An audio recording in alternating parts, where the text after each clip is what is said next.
नमस्कार, हम राजीव रंजन तिवारी और सबके रंजन रस में स्वागत बा। सबसे पहले बात एगो हमरा ई बतावे के बा कि काल हम वीडियो बनौले रहनी। वो वीडियो में हम साफ साफ कह देले रहनी कि लॉकडाउन ना खुली। आज जब कल राती खान मोदी जी आई 8 बजे देश के संबोधित करे खातिर, तो वहाँ का इशारा कह देवी कि लॉकडाउन 4 महीने चली। कहे के मतलब कि कोरोना वायरस रखे आइल भारत के बर्बाद करे खातिर आइल बा। आई में नेता लोग मजा ले रहा बा। वहाँ के 20 मिनट के बात कहे के रहुए, 2 गो बात कहे के रहुए, अब 20 लाख करोड़ के पैकेज वाला और लॉकडाउन 4 वाला ओकरा खातिर वहाँ का आधा घंटा लगा दी, पता नहीं का बकी के चल गई। अब ये दोनों बात पर कितना विश्वास कर जाए हमारा समझ में नहीं आओ। ये 20 लाख करोड़ वाला पैकेज के जो बात बा, ये तो हम तब न माने जब यह के पुरानका बात कुल हो गई हुई। पुरानका बात यह के अपन सब पूरा कर दिला होखे अपन वादा। हमरा तो नहीं बुझा के कुछ सब वादा पूरा हो गइल बा। जब पुरानका वादा पूरा नहीं भई तेकरा के कौन के विश्वास कर लिया जब कि भाई पूरा हो जाई आ 20 लाख करोड़ आम जनता तक, आम गरीब तक पहुंच जाई। अभी केकरा खातिर 20 लाख करोड़ के यह के घोषणा कैले बानी भगवान जाने, हम नहीं जानत। पहली बात।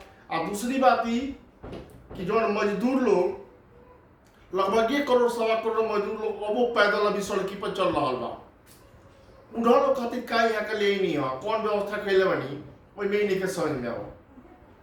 अभी देश के लोग का समझे के चाहिए कि मोदी जी जो कहता नहीं वहाँ के बात पर कितना विश्वास कर जाओ या ना कर जाओ।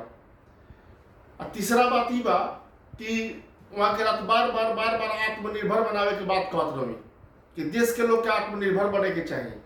हम यहाँ से पूछता नहीं कि startup India, make in India और कौन कौन इंडिया यहाँ का नया नया कुल नाम देने रहनी। अब जितना इंडिया बन रही सन सब भारत के आत्मनिर्भर बनावे खातिर बन रहा है। कितना आत्मनिर्भर बनी देश। यदि देश आत्मनिर्भर हो गई रही तो आज वहाँ का फिर दोबारा ही बात काहे के पड़ी, लेकिन कुछ नहीं क्या भाई। अब एक खूब ढंग से बुझला के काम बा, समझला के काम बा। अब बाकी लोग सब समझदार बनी अपना अपना हिसाब से यहाँ के बात के बुझी सब है। खाली इतने जान ली सब है कि या के जो पहले के जो वादा कैले बनी वो पूरा भइल कि ना, एकरा के आकलन कैला के काम बा। बात फिर हमनी के बतियाल जाई। हमरा वीडियो के लाइक शेयर और खूब सब्सक्राइब कैला के काम बा और खूब आगे बढ़ावला के काम बा और ज्यादा से ज्यादा एकरा के देखला के काम बा। बहुत बहुत धन्यवाद। नमस्कार।